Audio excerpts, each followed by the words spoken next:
Alright, we're going to take a quadratic function and we're going to plug points into it, substitute values in for x to get a y to create an ordered pair. So then we could graph the quadratic function, and then after we get through graphing, then we're going to label or find all of its attributes.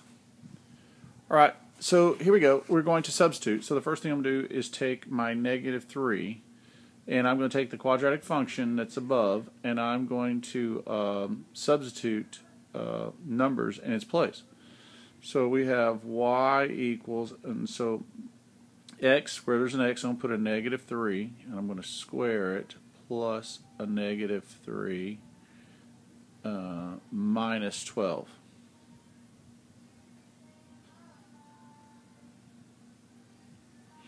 Alright, and so we're going to take -3 times a -3, that's -3 squared, and that's going to give me 9, plus then our -3, and then our -12. And then according to PEMDAS, we go left to right, and so 6 plus a -3, I'm sorry, 6, 9 plus a -3 is 6 minus 12, so our first value is going to be -6. So I'm going to put in a -6 here for our first number. Alright, we're going to do the same thing. This time we're going to use -2. So say y equals, we're going to substitute a -2 in for x, and so put a -2 and we're going to square it, and then say plus a -2 for the other x, and then minus 12, and then -2 squared makes 4, plus a -2, then minus 12. Alright, so again, left to right, 4 minus 2 is 2, minus 12, so our next number is -10. So our next number is -10. Alright, so now we're going to do -1. And so what I'd like to do is I'd like to erase this, and I'd like to have you kind of figure it out before I actually work it. And so first one is we're going to put a -1 in. So what would the answer be if we had substitute -1 in for x? What would my y value be? Alright, so now I'm going to go ahead and do that. Hopefully you've already got your answer. And so we're going to put, let's see, y.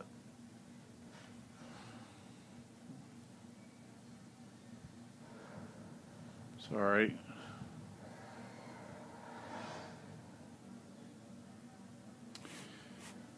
Alright, so here we go. Y equals, and we're going to substitute -1 in, and we're going to square it, and then we put a -1 in for the x, and we're going to subtract 12 from that. -1 squared means a -1 times a -1, which is a +1, plus we have a -1, and then we have a minus 12. Well, remember, go left to right, so 1 plus a -1 is going to give me 0, and 0 minus 12 is going to give me an answer of -12. So my third number, or third number is going to be -12. I accidentally erased my 10. Alright, so let's do 0. So what would the answer be for 0? Alright, so hopefully you got that answer now.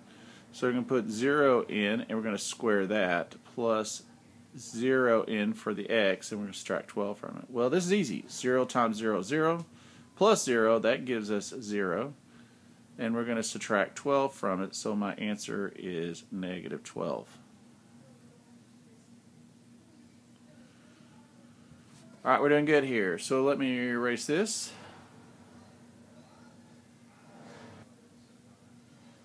Alright, now we're going to substitute 1 in there. So what would the answer be if you substituted 1 in for x? What would your y answer be?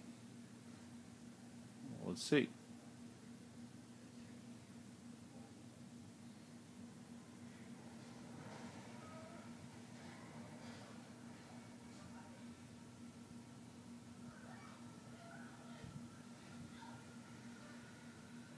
One times 1 is 1. Plus 1 minus 12, that, remember, go left to right, that's 1 plus 1, which is 2. 2 minus 12 is a -10. And if you're starting to see, you kind of see that where our pattern is, it's kind of started and it's repeating. Can you guess what the next number is going to be just by looking at our pattern?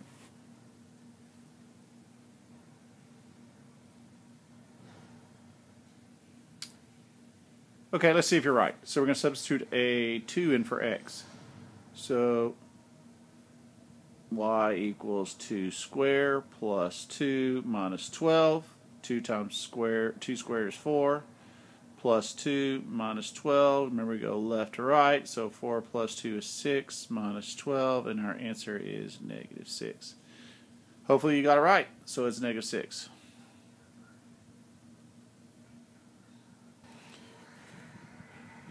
Now that we got our ordered pairs, now we're going to plot them. And so we're going to plot these. I'm going to try to use red to plot them.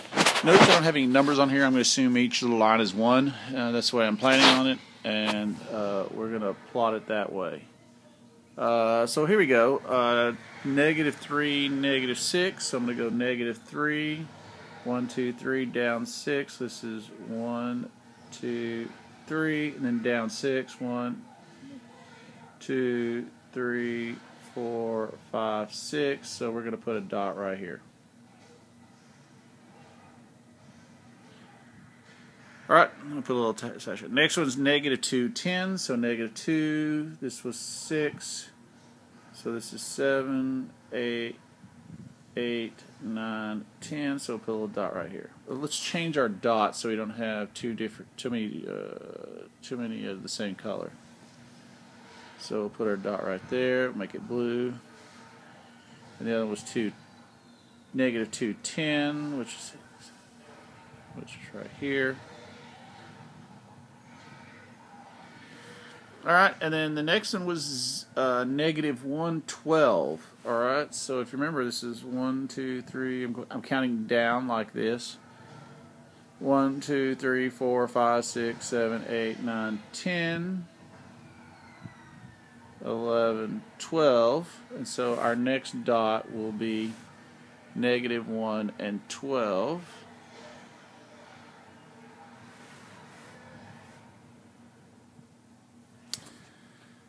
Then we have 0 and negative 12. We have two y's with the same number, so we'll put 0, which is right here.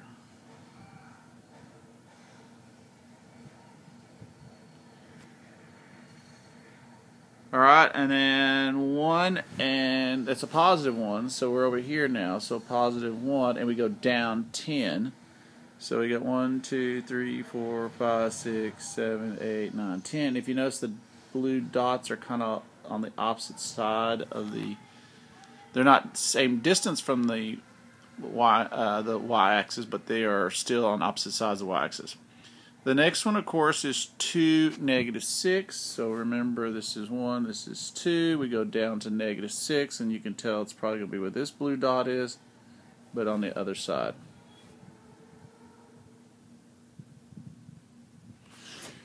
Alright, so if you kind of notice, if we connected the dots, we would have something like this. Alright, and we really technically can't, that's not a parabola. We got to have some kind of dot between these two points here.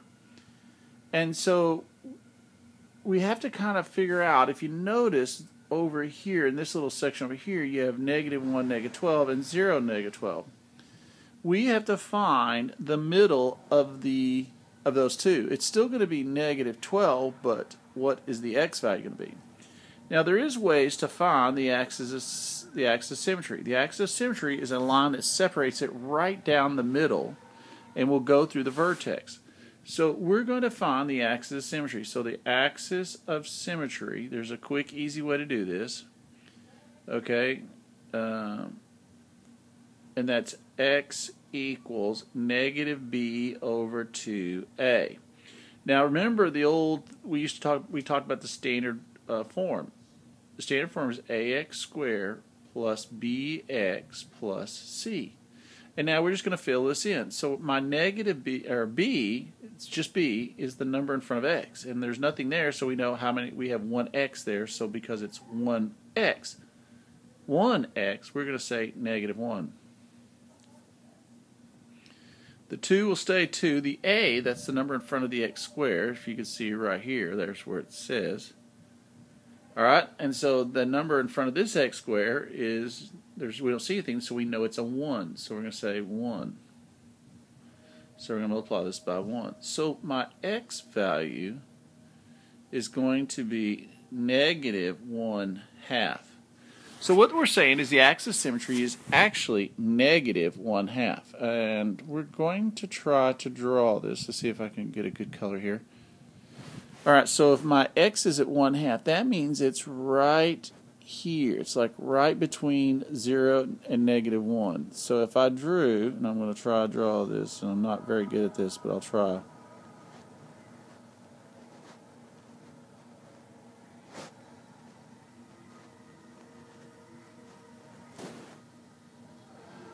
I really didn't do a very good job on that, but that's assuming what it is.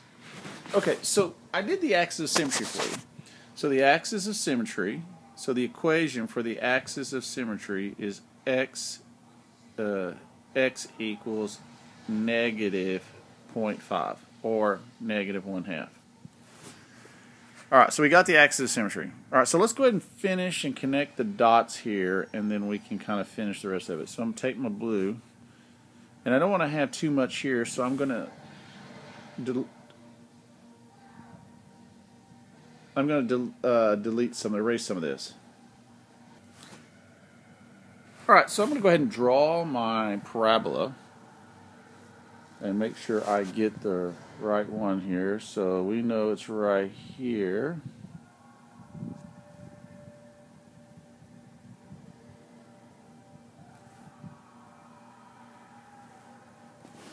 And I'm not going to be 100% accurate, but we'll go with the nearest whole number. Alright, so here's our parabola. Alright, so we need to label some things. So let's talk about the roots. The roots are going to be our what? Our x-intercepts, that's correct. And so we'll go here and here. Our x-intercept is when our roots or solutions or zeros is when our line cross touches the x-axis. Alright, so our 0 here, or zeros, can be considered negative 4. Zeros can be negative 4 and 3.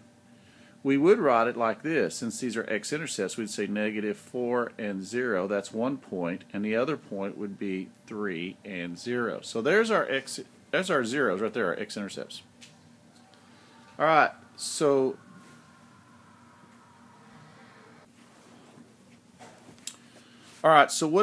what is my y-intercept? Let's see if you can figure this out.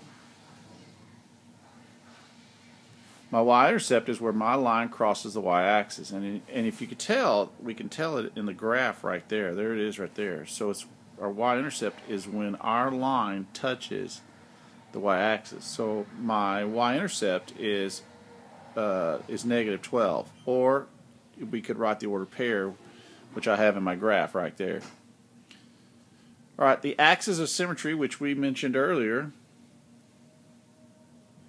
the axis of symmetry is this line right here. It's a line that divides it into the parabola into two equal sides.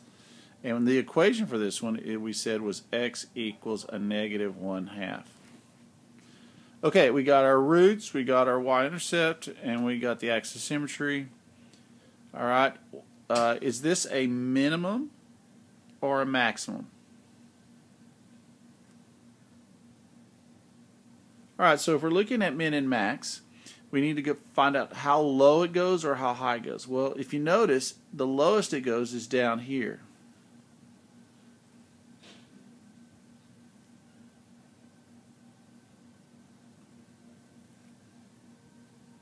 Is down here. Alright, that's the low as it goes. The max, if you look up here, those have arrows on it. So that means they keep going on and on and on. So this is a min value. And what would the equation be for the min value? Well, where does it cross what axis does it cross? Well, it crosses the y-axis. And where does it cross? It crosses at negative 12. Okay, so the only thing we got to talk about is our vertex. And our vertex is the very tip of our parabola. It's where it changes. So it's right there. And if you notice our vertex, and I'm going to erase some of this so we can see this a little better. The vertex is the axis of symmetry goes through the vertex, which is kind of nice. Alright, so the vertex